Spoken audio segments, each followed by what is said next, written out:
ലോകത്തെ രക്ഷിക്കാനായി ദൈവപുത്രൻ മനുഷ്യനായി ഭൂമിയിൽ പിറവിയെടുത്തു എന്നതുപോലെ തന്നെ സന്തോഷകരമായ വാർത്തയാണ് ക്രിസ്തു മരിച്ചവരിൽ നിന്ന് ഉയിർത്തെണീറ്റു എന്നതും. ഈസ്റ്ററിൻ്റെ ഈ സന്തോഷം ലോകത്തിൻ്റെ മുഴുവൻ സന്തോഷമാണ്.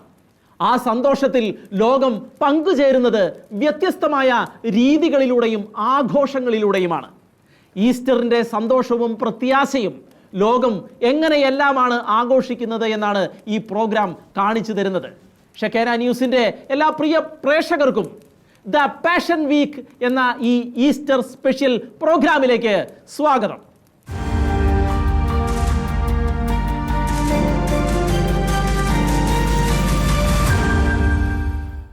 വിശുദ്ധ വാരത്തിലേക്ക് പ്രവേശിക്കുന്നത് ഓശാന ഞായറോടെയാണ്. ഈസ്റ്റർ ആഘോഷത്തിലേക്കുള്ള വാതിലാണ് ഓശാന ഞായർ. ബൈബിളിലൂടെ കടന്നു പോകുമ്പോൾ നാം 2 പ്രദക്ഷിണങ്ങൾ കണ്ടുമുട്ടുന്നുണ്ട്. അതിൽ ആദ്യത്തേത് ഓശാന ഞായറിലെ പ്രദക്ഷിണമാണ്.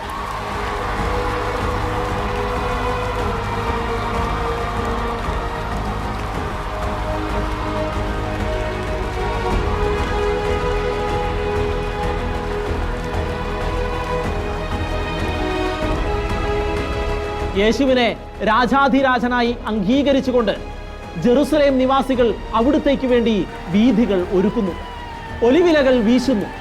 യേശുവിനായി അന്ന് അവർ ക്രമീകരിച്ചത് ഗംഭീര സ്വീകരണമായിരുന്നു.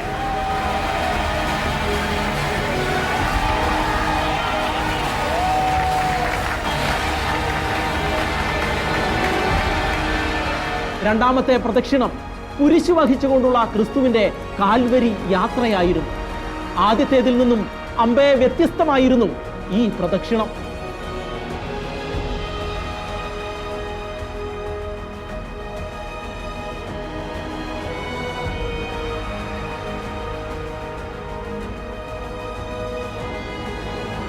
പീഡനങ്ങളും നിന്ദനങ്ങളും ഏറ്റുവാങ്ങിക്കൊണ്ടുള്ള പ്രദക്ഷിണ വഴികൾ.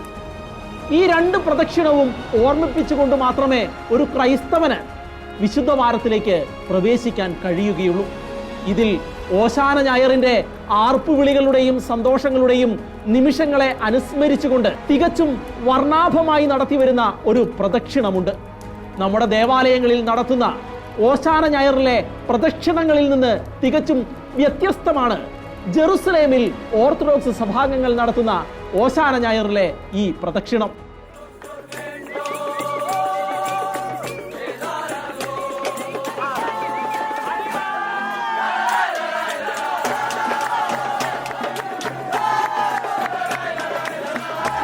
ഹോളി സ്പെൽച്ചർ ദേവാലയത്തിലാണ് തിരുക്കർമ്മങ്ങൾ നടക്കുന്നത്.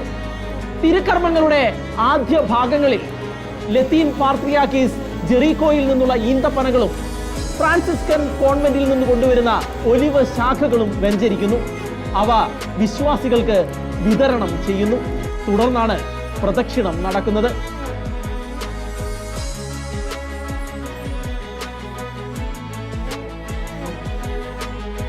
ബാൻഡ് സംഘമാണ് ഏറ്റവും മുന്നിൽ ഉള്ളത്. അവർ പ്രദക്ഷിണത്തിന് വീഥിയൊരുക്കുന്നവരും മറ്റുള്ളവരെ പ്രദക്ഷിണ വിവരം അറിയിക്കുന്നവരുമാണ്.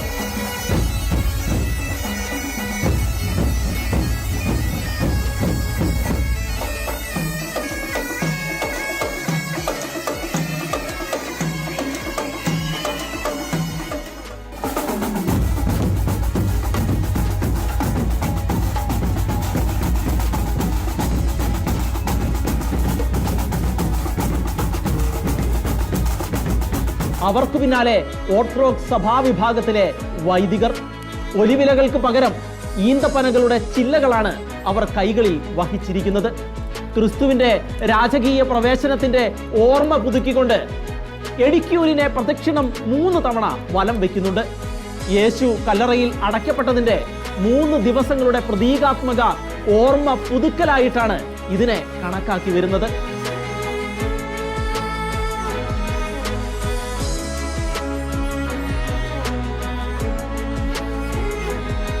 ജെറുസലേമിലെ ഓശാന ഞായറാഴ്ചയിലെ തിരുക്കർമ്മങ്ങളിൽ പങ്കെടുക്കാനായി ലോകത്തിന്റെ നാനാഭാഗങ്ങളിൽ നിന്നുള്ള വിശ്വാസികൾ ആ ദിവസം ഇവിടെ എത്തിച്ചേരാറുണ്ട്.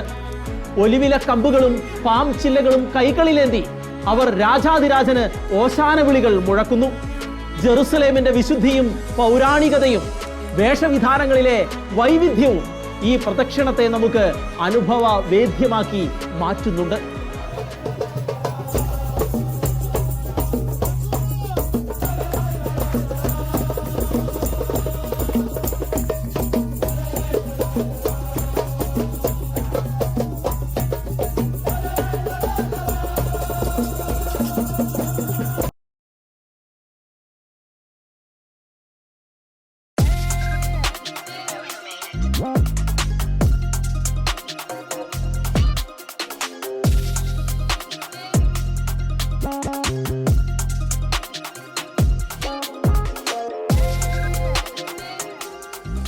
ലോകത്തിന്റെ വിവിധ ഭാഗങ്ങളിലെ ഈസ്റ്റർ ആഘോഷങ്ങളുടെ രസകരമായ വിശേഷങ്ങൾ പങ്കുവയ്ക്കുമ്പോൾ കാഴ്ചയും ആനന്ദവും കൗതുകവും പകരുന്ന ഈ വിസ്മയ കാഴ്ചകളിലൂടെ കടന്നുപോകുമ്പോൾ 800-ലധികം വർഷത്തെ പഴക്കമുള്ള ഒരു ഈസ്റ്റർ ആഘോഷത്തിന്റെ കഥ അറിഞ്ഞിരിക്കുന്നതും നല്ലതാണ്. പടിഞ്ഞാറൻ ജോർജിയയാണ് ഈ ഈസ്റ്റർ ആഘോഷത്തിന് ആതിഥേയത്വം വഹിക്കുന്നത്. ഓർത്തഡോക്സ് സഭയുടെ നേതൃത്വത്തിൽ നടക്കുന്ന ഈ ആഘോഷത്തിന്റെ പേരാണ് ലെലോ ബുട്ടി.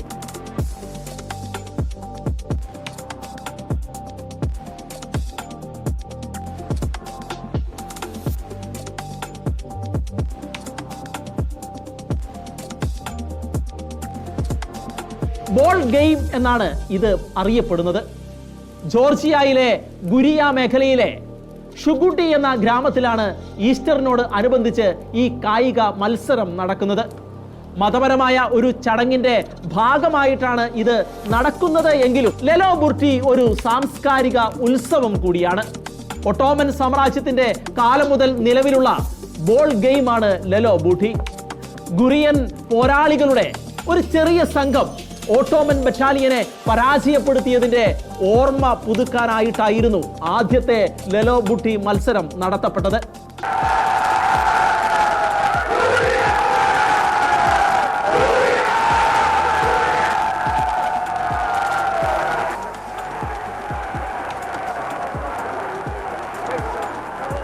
പതിനാറ് കിലോഗ്രാം ഭാരമുള്ള ഒരു പന്താണ് ലെലോ ബുട്ടിക്കായി ഉപയോഗിക്കുന്നത്. പുറമെ മൃദുവായ തുകൽ കൊണ്ട് കവർ ചെയ്തിട്ടുണ്ട്. അതിനുള്ളിൽ മരക്കഷ്ണം, മണ്ണ്, മണൽ എന്നിവ നിറച്ചിട്ടും ഉണ്ട്. മത്സരത്തിന് മുൻപ് വൈദികൻ ആ പന്ത് ആശീർവദിക്കുന്നു. ഓരോ വർഷവും പുതിയ പന്താണ് ഉപയോഗിക്കുന്നത്. അതുകൊണ്ട് തന്നെ അതിൽ അതാത് വർഷങ്ങൾ രേഖപ്പെടുത്തിയിട്ടും ഉണ്ട്. മണിക്കൂറുകളോളം നീണ്ടു നിൽക്കുന്നതാണ് ഈ പോരാട്ടം.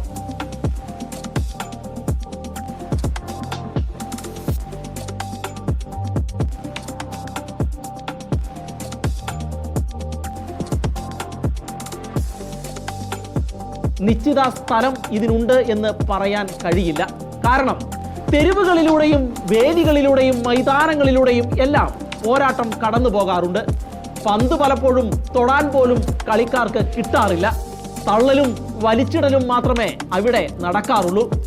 കളിക്കാർ പരസ്പരം ആക്രോശിച്ച് പന്ത് പിടിച്ചെടുക്കാൻ ശ്രമിക്കുന്നു. അപ്പർ ലോവർ ഷുഗൂട്ടി എന്നിവിടങ്ങളിൽ നിന്നുള്ള നൂറുകണക്കിന് ചെറുപ്പക്കാരാണ് ഇതിൽ പങ്കെടുക്കാനായി വരുന്നത്. ചിലപ്പോൾ 100 എന്നത് 1000 വരെ ആവുകയും ചെയ്യാറുണ്ട്. ഇത് കാണാനാകട്ടെ വിദൂര ദേശങ്ങളിൽ നിന്ന് പോലും ആളുകൾ എത്തിച്ചേരാറുമുണ്ട്.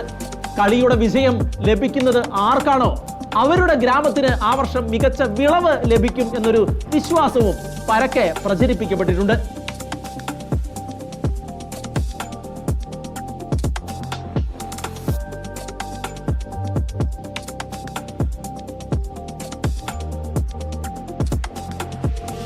കളി അവസാനിച്ച ശേഷം വിജയികൾ പന്ത് സെമിത്തേരിയിലേക്ക് കൊണ്ടുപോവുകയും കഴിഞ്ഞ വർഷം മരിച്ചുപോയ ഏതെങ്കിലും ഒരാളുടെ ശവകുടീരത്തിൽ അത് വെക്കുകയും ചെയ്യുന്നതോടെ കളിക്ക് വിരാമമാവുകയും ചെയ്യുന്നു.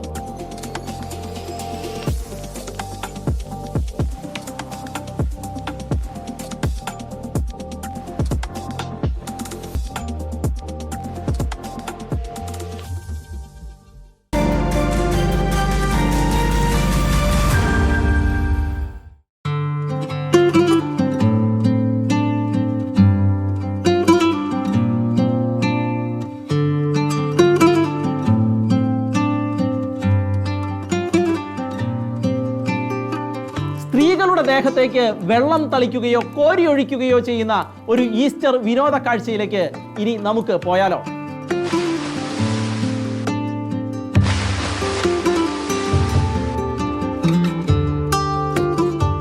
വടക്കൻ ഹംഗറിയിലെ ഹൊളോക്കോയിലാണ് കൗതുകകരമായ ഈ ഈസ്റ്റർ ആഘോഷം അരങ്ങേറുന്നത്. 500ഓളം പേർ മാത്രമുള്ള ഒരു ചെറിയ ഗ്രാമമാണ് ഹൊളോക്കോ. എങ്കിലും 1987 മുതൽ യുനെസ്കോയുടെ ലോക പൈതൃക പട്ടികയിൽ ഇടം പിടിച്ച സ്ഥലമാണ് ഹൊളോക്കോ. ഹംഗേറിയൻ പാരമ്പര്യങ്ങളെല്ലാം ഈ ഗ്രാമം അണുവിടാതെ പാലിക്കുന്നുമുണ്ട്. ഇതിന്റെ ഭാഗമായാണ് ഈസ്റ്ററിനോട് അനുബന്ധിച്ച് ഇത്തരത്തിലുള്ള ആഘോഷം സംഘടിപ്പിച്ചിരിക്കുന്നത്. ഹംഗറിക്കാരെ എന്നതുപോലെ മറ്റ് രാജ്യക്കാരെയും ഈ ആഘോഷം ആകർഷിക്കുന്നുമുണ്ട്. ഈസ്റ്റർ കുർബാനയ്ക്ക് ശേഷമാണ് ആഘോഷം തുടങ്ങുന്നത്. ഈസ്റ്റർ തിങ്കളാഴ്ചയും ഇത് സംഘടിപ്പിക്കാറുണ്ട്. ഈ ആഘോഷങ്ങളിൽ ഏറ്റവും കൂടുതൽ അറിയപ്പെടുന്നത് ലോക് ഡോൾകോഡാസ് എന്ന പേരിലുള്ള ആഘോഷമാണ്. തദ്ദേശീയ സ്ത്രീകളുടെ ദേഹത്ത് പുരുഷന്മാർ വെള്ളം കോരിയൊഴിക്കുന്ന വിനോദമാണ് ഇത്. 2 പുരുഷന്മാർ സ്ത്രീകളുടെ ഇരു കരങ്ങളിലും പിടിച്ച് നിർത്തിയിട്ടുണ്ടാവും.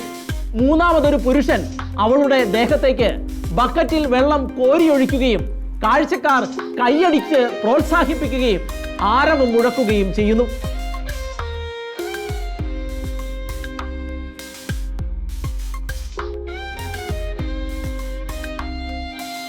നാടോടി വസ്ത്രങ്ങൾ ധരിച്ച പ്രദേശവാസികൾ നാടോടി നർത്തകർക്കൊപ്പം ചുവടുകൾ വെച്ച് നഗരങ്ങളെ നൃത്ത ചുവടുകൾ കൊണ്ട് പുളകിതമാക്കുന്നതും ഇതിന്റെ ഭാഗമാണ്.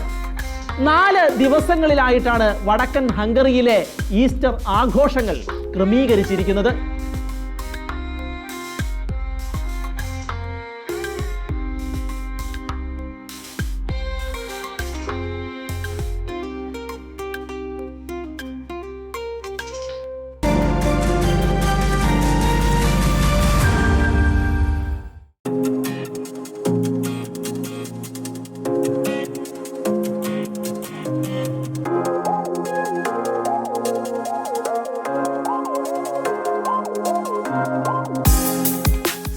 ഓംലെറ്റ്, ഡബിൾ ഓംലെറ്റ്, ഏറിയാൽ ട്രിപ്പിൾ ഓംലെറ്റ്. കഴിഞ്ഞു ഓംലെറ്റുകളെ കുറിച്ചുള്ള നമ്മുടെ പരമാവധി ആവശ്യവും സങ്കല്പവും. പക്ഷേ 15,000 മുട്ടകൾ കൊണ്ടുള്ള ഓംലെറ്റിനെ കുറിച്ച് കേൾക്കുമ്പോഴോ വിശ്വസിക്കാൻ പ്രയാസം തന്നെയാണ്, ഉറപ്പാണ്. പക്ഷേ ഫ്രാൻസിൽ ഈസ്റ്റർ ആഘോഷങ്ങളോടനുബന്ധിച്ച് അങ്ങനെ ഒരു പരിപാടിയുണ്ട്. ഫ്രാൻസ് പൊതുവെ ഫുഡ് ഫെസ്റ്റുകളുടെ രാജ്യമാണ്. അവിടെയാണ് 15,000 മുട്ടകൾ കൊണ്ടുള്ള ഓംലെറ്റ് ശ്രദ്ധേയമാകുന്നത്. 3 ദിവസത്തെ ആഘോഷങ്ങളിലും പ്രധാന ആകർഷണ കേന്ദ്രം മുട്ട ഓംലെറ്റ് തന്നെയാണ്.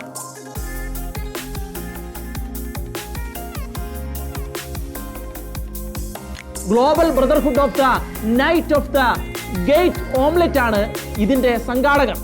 100ഓളം പേരാണ് ഇതിന്റെ പിന്നിൽ അണിനിരക്കുന്നത്. മുട്ടകൾ ഓരോന്നായി പൊട്ടിച്ച് അവർ വലിയ പാത്രങ്ങളിൽ നിറയ്ക്കുകയും പിന്നീട് ഓംലെറ്റ് ഉണ്ടാക്കുകയും ചെയ്യുന്നു. മുട്ടകൾ പൊട്ടിച്ച് തീരുമ്പോഴേക്കും മേശയ്ക്ക് മുന്നിൽ മുട്ടത്തോടുകളുടെ കൂമ്പാരം ഉയർന്ന് കഴിഞ്ഞിട്ടുണ്ടാകും. 850 കിലോഗ്രാം തൂക്കവും 13 അടി വിസ്തീർണവുമുള്ള ഫ്രൈയിങ് പാനാണ് ഓംലെറ്റ് ഉണ്ടാക്കാനായി ഉപയോഗിക്കുന്നത്. 70 ലിറ്ററോളം താറാവ് കൊഴുപ്പും ഇതിനായി ആവശ്യം വരാറുണ്ട്. മുളക്, ഉപ്പ്, കുരുമുളക് എന്നീ ചേരുവകകളും ഉൾപ്പെടുത്തുന്നുണ്ട്. 2000ഓളം ആളുകളെ ഇതുകൊണ്ട് തീറ്റിപ്പോറ്റാൻ സാധിക്കുന്നുണ്ട്. ലോകം മുഴുവനുമുള്ള ആളുകളോട് സൗഹൃദവും സാഹോദര്യവും പങ്കിടുന്നതിന്റെ ഭാഗമായിട്ടാണ് ഇങ്ങനെയൊരു ആഘോഷം സംഘടിപ്പിച്ചിരിക്കുന്നത്. 2023 ഫ്രാൻസിൽ ഈ ആഘോഷത്തിന്റെ 50ാം വാർഷികം കൊണ്ടാടിയത്. ഫ്രാൻസിലെ ഈ ഓംലെറ്റ് ആഘോഷത്തിൽ നിന്ന് പ്രചോദനം സ്വീകരിച്ച് Provence, Belgium, Argentina, New Caledonia, Louisiana, Quebec എന്നിവിടങ്ങളിലും ഇത്തരത്തിലുള്ള ഓംലെറ്റ് ആഘോഷങ്ങൾ സംഘടിപ്പിക്കുന്നുണ്ട്. ഈ ഓംലെറ്റ് ഉത്സവത്തിന് പിന്നിൽ ഒരു ചരിത്രം ഉണ്ട് എന്നാണ് വാമൊഴി. നെപ്പോളിയന് ഒരിക്കൽ ഒരു സത്രക്കാരൻ ഓംലെറ്റ് ഉണ്ടാക്കി കൊടുത്തുവെന്നും അതിന്റെ രുചി ഇഷ്ടമായ അദ്ദേഹം തന്റെ സൈന്യത്തിന് വേണ്ടി ഗ്രാമത്തിലെ എല്ലാ മുട്ടകളും ശേഖരിച്ച് വലിയ ഒരു ഓംലെറ്റ് ഉണ്ടാക്കാൻ ഉത്തരവിട്ടുവെന്നും അന്നു മുതൽക്കാണ് ഈ പതിവ് ആരംഭിച്ചത് എന്നുമാണ് ആ കഥ. ഈസ്റ്റർ ദിനത്തിൽ ഗ്രാമത്തിലെ ദരിദ്രർക്ക് ഭക്ഷണം കൊടുക്കുന്ന പാരമ്പര്യത്തിന്റെ ഭാഗമായിട്ടാണ് മെഗാ ഓംലെറ്റിന്റെ തുടർച്ചയെന്നും പറയപ്പെടുന്നുണ്ട്.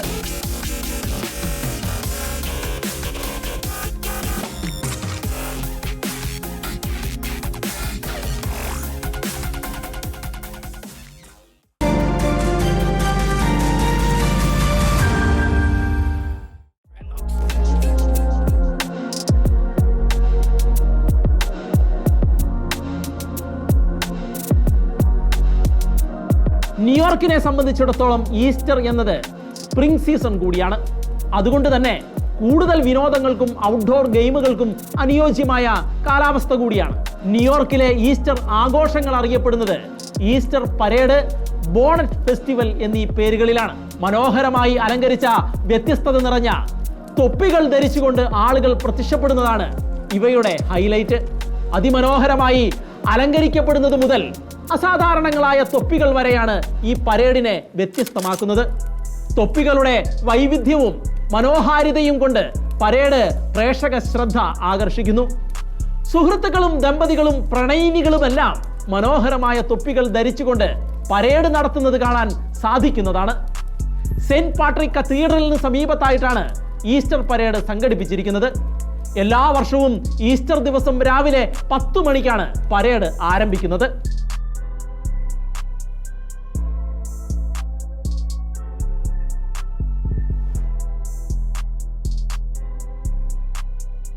അമേരിക്കയുടെ സാംസ്കാരിക മുഖത്തിന്റെ അനാവരണമായിട്ടാണ് ഈസ്റ്റർ പരേഡിനെ കാണേണ്ടത്.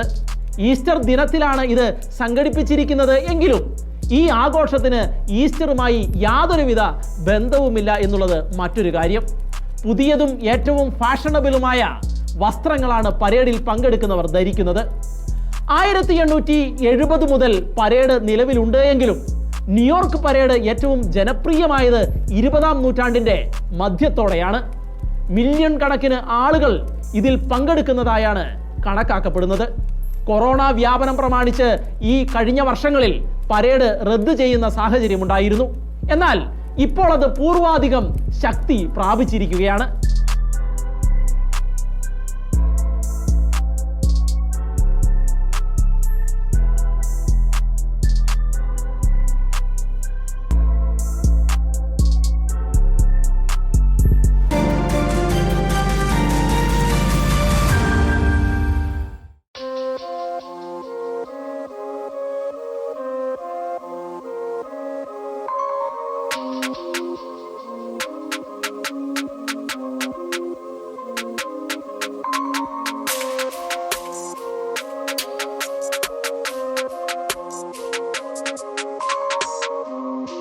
ഈസ്റ്റർ എങ്ങനെ ആഘോഷിക്കണം എന്ന് ചോദിച്ചാൽ അതിന് ഏറ്റവും കൃത്യമായ ഉത്തരം നൽകാൻ കഴിവുള്ളവർ ഇറ്റലിക്കാരാണെന്ന് പറയേണ്ടി വരും.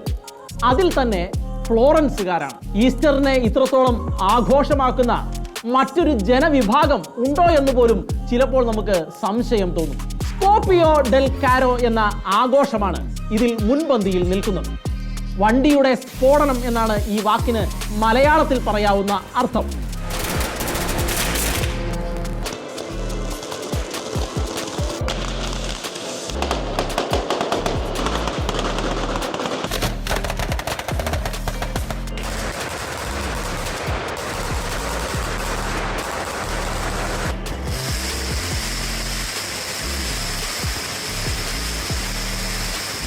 $350 വർഷത്തെ പഴക്കമുള്ള ആഘോഷമാണ് ഇത്.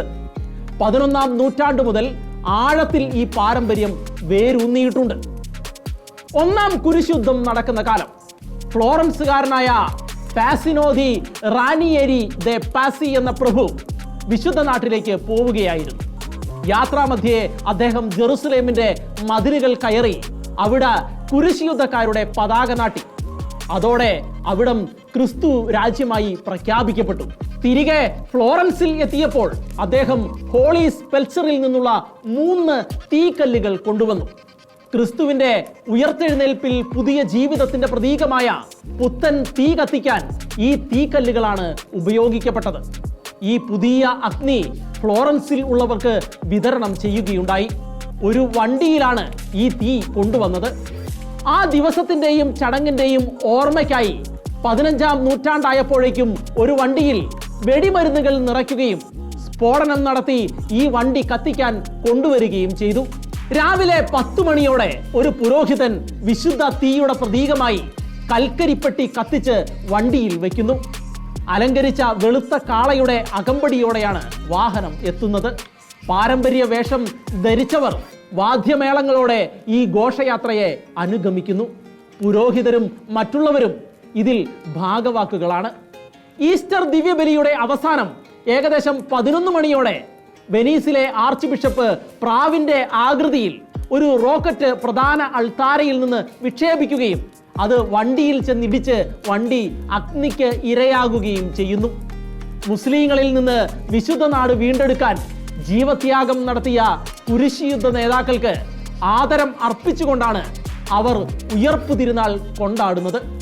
ഈസ്റ്റർ കാലത്ത് ഇറ്റലിയിൽ നടക്കുന്ന വിവിധ തരത്തിലുള്ള പാരമ്പര്യ വിനോദങ്ങളിൽ പങ്കെടുക്കാനും പ്രത്യേക ഭക്ഷ്യ വിഭവങ്ങൾ ആസ്വദിക്കാനും കൂടിയുള്ള അവസരമായും സ്കോപ്പിയോ ഡെൽ കാരോ മാറിയിട്ടുണ്ട്.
ഈസ്റ്ററിനോടനുബന്ധിച്ചുള്ള വലിയൊരു മാർക്കറ്റിന്റെ കാഴ്ചകളിലേക്കും വിശേഷങ്ങളിലേക്കുമാണ് നാം ഇനി പോകുന്നത്. ഈ മാർക്കറ്റ് ലോകത്തിലെ തന്നെ ഏറ്റവും വലിയ ഈസ്റ്റർ മാർക്കറ്റാണ്.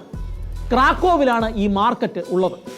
ഈസ്റ്ററിന് 10 മുതൽ 14 ദിവസം മുൻപ് തന്നെ ഈ മാർക്കറ്റ് ആരംഭിച്ചിരിക്കും. ഈസ്റ്ററിന്റെ പിറ്റേന്ന് അവസാനിക്കുകയും ചെയ്യും. ലോകത്തിന്റെ വിവിധ ഭാഗങ്ങളിൽ നിന്നുള്ളവർ ഈ ദിവസങ്ങളിൽ ഇവിടെ സന്ദർശനത്തിനായി എത്താറുണ്ട്. അതിശയകരവും അത്ഭുതകരവുമായ നിരവധി കാഴ്ചകളാണ് ഇവിടെ ഒരുക്കിയിരിക്കുന്നത്. 500ഓളം വരുന്ന വൈവിധ്യങ്ങളുടെ മാർക്കറ്റുകളെ എല്ലാം ചേർത്താണ് ക്രാക്കോവിലെ ഈസ്റ്റർ മാർക്കറ്റ് എന്ന് പൊതുവെ വിശേഷിപ്പിക്കപ്പെടുന്നത്. മെയിൻ മാർക്കറ്റ് സ്ക്വയറിലാണ് ഈസ്റ്റർ മാർക്കറ്റ് ക്രമീകരിച്ചിരിക്കുന്നത്. പോളണ്ടിന്റെ പാരമ്പര്യത്തിന്റെ തനിപ്പകർപ്പായ പല കാഴ്ചകളും നമുക്ക് ഇവിടെ കാണാൻ സാധിക്കും. ഹാൻഡ് പെയിന്റഡ് ഈസ്റ്റർ മുട്ടകൾ, പാം ബൊക്കേകൾ, ഈസ്റ്റർ സെന്റർ പീസുകൾ, കാൻഡിൽസ്, ലാൻഡേൺസ് തുടങ്ങി തടി കൊണ്ടും സ്ട്രോ കൊണ്ടും പൂക്കൾ കൊണ്ടും നിർമ്മിച്ചിരിക്കുന്നത് അടക്കം നിരവധി ടോയ്സ് അടക്കമുള്ള വസ്തുക്കൾ ഇവിടെ വിൽപ്പനയ്ക്കായി വെച്ചിരിക്കുന്നത് നമുക്ക് കാണുവാൻ കഴിയുന്നതാണ്. അതുപോലെ തന്നെയാണ് പ്രാദേശികവും അന്തർദേശീയവുമായ നിരവധി ഭക്ഷ്യ വിഭവങ്ങളും ഈ മാർക്കറ്റിലുണ്ട്. പോളിഷ് വിഭവങ്ങളായ mazurek cheesecake, poppy seed cake, herbal liqueur, jam, honey തുടങ്ങിയവയടക്കം നിരവധി വിഭവങ്ങളാണ് ഈ മാർക്കറ്റിൽ ക്രമീകരിച്ചിരിക്കുന്നത്.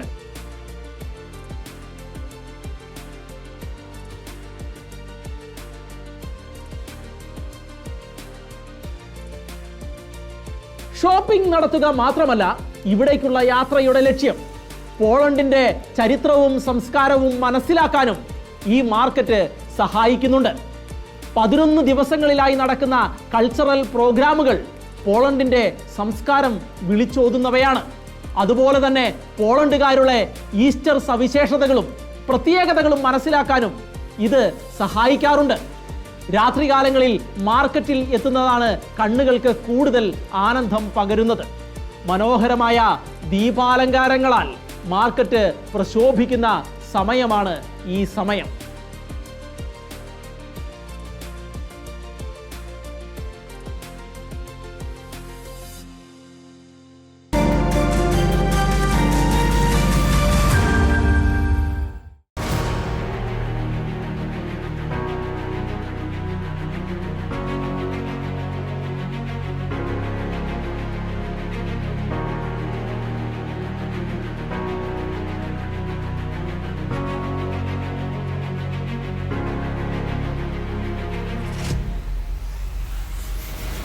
ലോകത്തിലെ ഏറ്റവും മികച്ച 10 കാർണിവലുകളിൽ ഒന്നായി ലോൺലി പ്ലാനറ്റ് തിരഞ്ഞെടുത്ത ഒന്നിന്റെ വിശേഷമാകാം അടുത്തത്.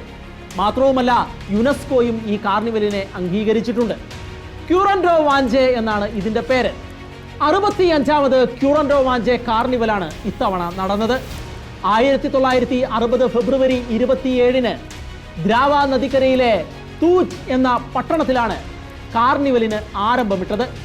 തൂജ് ദേശം അസാധാരണമായ നരവംശ ശാസ്ത്ര പൈതൃകം ഉള്ളതും ആകർഷണീയത നിറഞ്ഞതുമാണ്. തിന്മയെ തുരത്തി നന്മയെ സ്വീകരിക്കുക എന്നതാണ് ഈ കാർണിവലിന്റെ പ്രധാന ലക്ഷ്യം. ഈസ്റ്ററിനോട് അനുബന്ധിച്ചാണ് ഈ കാർണിവൽ സംഘടിപ്പിച്ചിരിക്കുന്നത് എങ്കിലും ഈ വർഷത്തെ കാർണിവൽ ഫെബ്രുവരി 22 മുതൽ മാർച്ച് 4 വരെ ആയിരുന്നു എന്ന് കൂടി പറയേണ്ടതുണ്ട്. അതായത് വിഭൂതി ബുധനാഴ്ചയ്ക്ക് മുൻപാണ് ഇത് ആരംഭിക്കുന്നത്. അത് എന്തായാലും ഏറ്റവും രസകരമായ കാർണിവലാണ് ഇതെന്ന് ഇതിൽ പങ്കെടുക്കാത്തവർ പോലും തുറന്ന് സമ്മതിക്കും.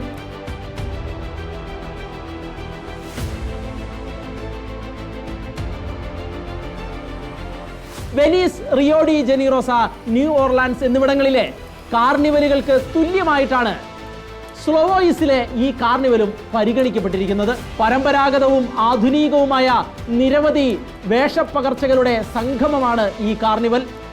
നിരവധി നാടോടി നൃത്തരൂപങ്ങൾ, പരേഡുകൾ, പരമ്പരാഗത വസ്ത്രങ്ങളുടെ അവതരണങ്ങൾ, കച്ചേരികൾ, മാസ്കറേഡ് ബോളുകൾ, ആർട്ട് ഫെസ്റ്റ് എന്നിങ്ങനെ പോകുന്നു കാർണിവൽ വിശേഷങ്ങൾ.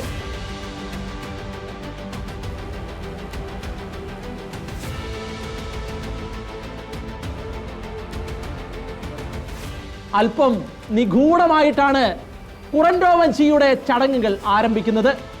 ഇതിൽ പങ്കെടുക്കുന്ന സ്ത്രീ പുരുഷന്മാർ കുറൻസ് എന്ന പേരിലാണ് അറിയപ്പെടുന്നത്. ആടുകളുടെ തൊലി കൊണ്ടുണ്ടാക്കിയ വസ്ത്രങ്ങൾ ധരിച്ച് ഒലിവിലകൾ വഹിച്ച് വീടുതോറും കയറിയിറങ്ങുന്നത് കുറൻഡോവാഞ്ചയുടെ പ്രധാനപ്പെട്ട ചടങ്ങാണ്. വീട്ടുകാർ ഇവരെ ഹൃദ്യമായി സ്വീകരിക്കുകയും ചെയ്യും. തലയിൽ തൂവൽ ഉള്ളത്, കൊമ്പുള്ളത് എന്നിങ്ങനെ 2 വിധത്തിലാണ് ഇവരുടെ വേഷവിധാനം. മാർക്കോവി പട്ടണത്തിൽ നിന്നുള്ളവർ തൂവൽ ധരിച്ചിരിക്കും. ഹലോസിൽ നിന്നുള്ളവർ കൊമ്പുള്ളവയും ധരിച്ചിരിക്കും. കനത്ത ബൂട്ടും ചുവപ്പ് അല്ലെങ്കിൽ പച്ച നിറമുള്ള ലെഗ് വാമറുകളുമാണ് പുരുഷന്മാരുടെ വേഷം. റിബൺ കൊണ്ട് അലങ്കരിച്ച തൊപ്പിയും രോമക്കുപ്പായവുമാണ് സ്ത്രീകളുടെ വേഷം. ചുവന്ന നിറത്തിലുള്ള നാവും ഇവർ പ്രദർശിപ്പിക്കാറുണ്ട്. അരയ്ക്ക് ചുറ്റും വലിയ മണികളുള്ള ചങ്ങലയും ഇവർ ധരിക്കാറുണ്ട്. ആദ്യ ദിവസം അർദ്ധരാത്രിയിൽ കുറൻസ് തീയുടെ സമീപത്ത് ചെന്ന് മണികൾ മുഴക്കുന്നു. തിന്മയെ തുരത്തുന്നതിന്റെ ഭാഗമായിട്ടാണ് ഈ ചടങ്ങ് സംഘടിപ്പിച്ചിരിക്കുന്നത്. തൊട്ട് അടുത്ത ദിവസം കാർണിവലിന്റെ ഔപചാരികമായ ഉദ്ഘാടനം നടക്കും. കുന്തധാരികൾ, ജിപ്സികൾ, ഉഴവുകാർ, കോഴികൾ, കരടികൾ എന്നിങ്ങനെ പരമ്പരാഗത കാർണിവൽ കഥാപാത്രങ്ങൾ കൊണ്ട് പൂഞ്ചിന്റെ തെരുവുകൾ നിറയും. ഈ പരേഡിന് ശേഷം സംഗീത പരിപാടികളും കുട്ടികളുടെ പരിപാടികളും നടക്കും. പരമ്പരാഗത കാർണിവൽ മാസ്കുകളുടെയും ഗ്രൂപ്പുകളുടെയും ഘോഷയാത്രയാണ് ഇതിലെ പ്രധാന പരിപാടി. കാർണിവലിലെ ഈ വൈവിധ്യങ്ങളെക്കാൾ സന്ദർശകരെ ആകർഷിക്കുന്നത് പൂഞ്ചിലെ ചില സവിശേഷതകളാണ്. പൂഞ്ച് പട്ടണത്തിലേക്ക് പ്രവേശിക്കുമ്പോൾ കാണുന്നത് തന്നെ കാസിൽ കുന്നാണ്.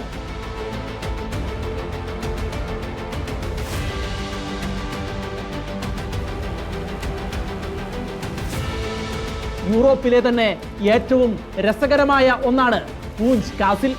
9-10 നൂറ്റാണ്ടുകളിൽ പണി കഴിപ്പിക്കപ്പെട്ടവയാണ് ഈ കോട്ട.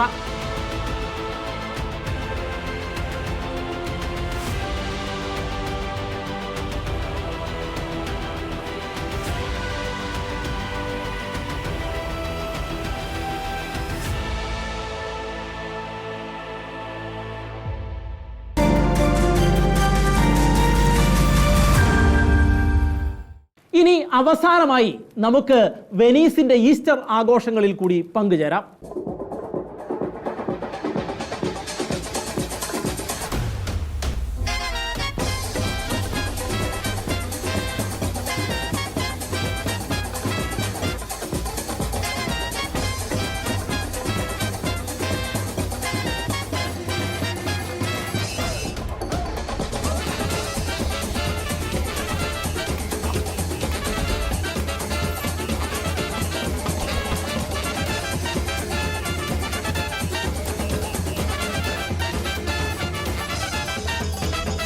കാർണിവാലെ ഡി വെനീസ് എന്നറിയപ്പെടുന്ന ഈ ആഘോഷം വെനീസിന്റെ വാർഷിക ഉത്സവമാണ്. വിഭൂതി ബുധനാഴ്ചയുടെ തലേ ദിവസം മുതൽ ഈസ്റ്റർ ദിവസം വരെയുള്ള 40 ദിവസങ്ങളാണ് വെനീസിലെ കാർണിവൽ.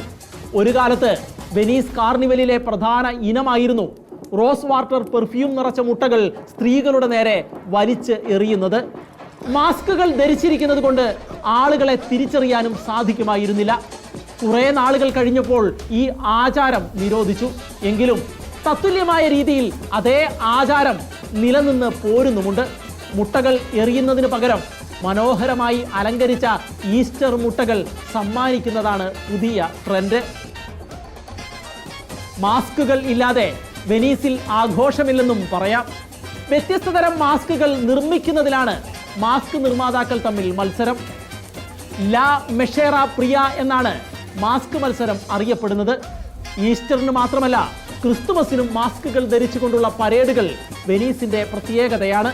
പ്രധാന തിരുനാൾ ആഘോഷങ്ങൾക്കെല്ലാം മാസ്ക് ഇവിടെ ഒഴിച്ചുകൂടാൻ ആകാത്തതാണ്.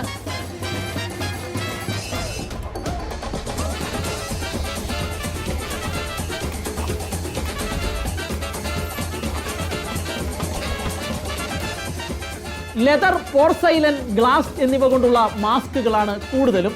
എങ്കിലും തൂവലുകളും രത്നങ്ങളും ഉപയോഗിച്ച് അലങ്കരിച്ച മാസ്കുകളും പ്രചാരത്തിലുണ്ട്. എന്നാൽ വെനീസ് കാർണിവൽ ശ്രദ്ധേയമാകുന്നത് മാസ്കുകളുടെയോ പരേഡുകളുടെയോ പേരിൽ മാത്രമല്ല, മതപരമായ അടിസ്ഥാനത്തിലുള്ള മരിയൻ ഫെസ്റ്റിവലിന്റെ പേരിൽ കൂടിയാണ്.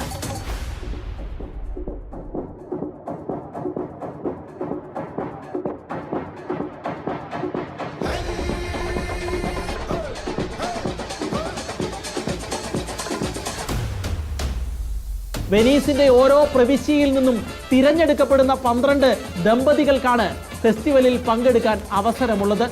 മനോഹരമായ വേഷവിധാനങ്ങളോടെയാണ് ഇവർ പരേഡിൽ പങ്കെടുക്കുന്നത്. അതാകട്ടെ വിവാഹ വസ്ത്രത്തെ ഓർമ്മിപ്പിക്കുന്നവയും ആണ്. ഏതൊക്കെ രീതിയിൽ വ്യത്യസ്തവും ആകർഷണീയവുമാക്കാമോ അതെല്ലാം മത്സരാർത്ഥികൾ തങ്ങളുടെ വേഷവിധാനത്തിൽ നടപ്പിലാക്കാറുണ്ട്. വിവാഹത്തിന്റെ പവിത്രതയും വിശ്വസ്തതയും ഓർമ്മപ്പെടുത്തുന്നതിന്റെ ഭാഗമായിട്ടാണ് ഇങ്ങനെയൊരു മത്സരം സംഘടിപ്പിച്ചിരിക്കുന്നത്. മത്സരത്തിന്റെ ഒടുവിൽ ഏറ്റവും മനോഹരമായ വസ്ത്രങ്ങൾ അണിയുന്ന യുവതിയെ മാതാവായി തിരഞ്ഞെടുക്കുകയും ചെയ്യും.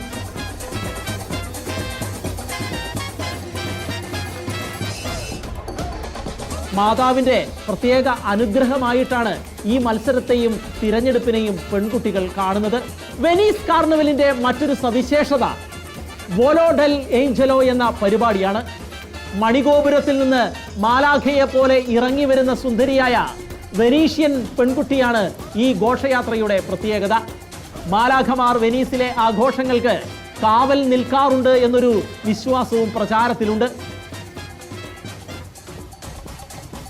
വർഷം തോറും 3 ദശലക്ഷം പേരാണ് ഈ ആഘോഷങ്ങളിൽ പങ്കെടുക്കാനായി ഇവിടെ എത്തിച്ചേരുന്നത്.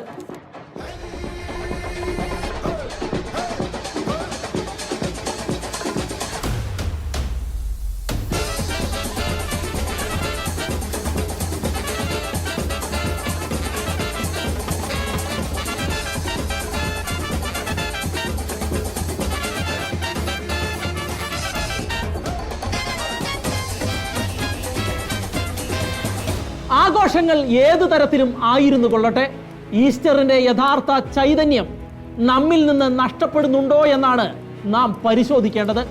ക്രൈസ്തവ വിശ്വാസത്തിന്റെ അടിസ്ഥാനം ക്രിസ്തു മരിച്ചവരിൽ നിന്ന് ഉയർത്തെണീറ്റു എന്ന വിശ്വാസമാണ്. എന്തെന്നാൽ ദൈവം ക്രിസ്തുവിനെ ഉയർപ്പിച്ചു എന്ന് ഞങ്ങൾ സാക്ഷ്യപ്പെടുത്തി.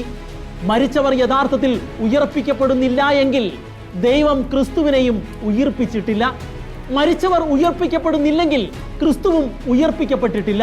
ക്രിസ്തു ഉയർപ്പിക്കപ്പെട്ടിട്ടില്ലെങ്കിൽ നിങ്ങളുടെ വിശ്വാസം നിഷ്ഫലമാണ്. അങ്ങനെയാണല്ലോ പൗലോസ് അപ്പസ്തോലൻ രേഖപ്പെടുത്തിയിരിക്കുന്നത്. അതുകൊണ്ട് ആഘോഷങ്ങൾ എന്തു തന്നെ ആയിരുന്നു കൊള്ളട്ടെ, ക്രിസ്തുവിനെ മരിച്ചവരിൽ നിന്ന് ദൈവം ഉയർപ്പിച്ചു എന്ന് നാം വിശ്വസിക്കുന്നില്ല എങ്കിൽ നമ്മുടെ ആഘോഷങ്ങളെല്ലാം വ്യർത്ഥമാണ്. ക്രിസ്തു ഉയർപ്പിക്കപ്പെട്ടുവെന്ന് നാം അടിയുറച്ച് വിശ്വസിക്കുകയും ആ വിശ്വാസം ഹൃദയം കൊണ്ട് ഏറ്റുപറയുകയും വേണം. എല്ലാ പ്രേക്ഷകർക്കും ഈസ്റ്ററിന്റെ മംഗളങ്ങൾ.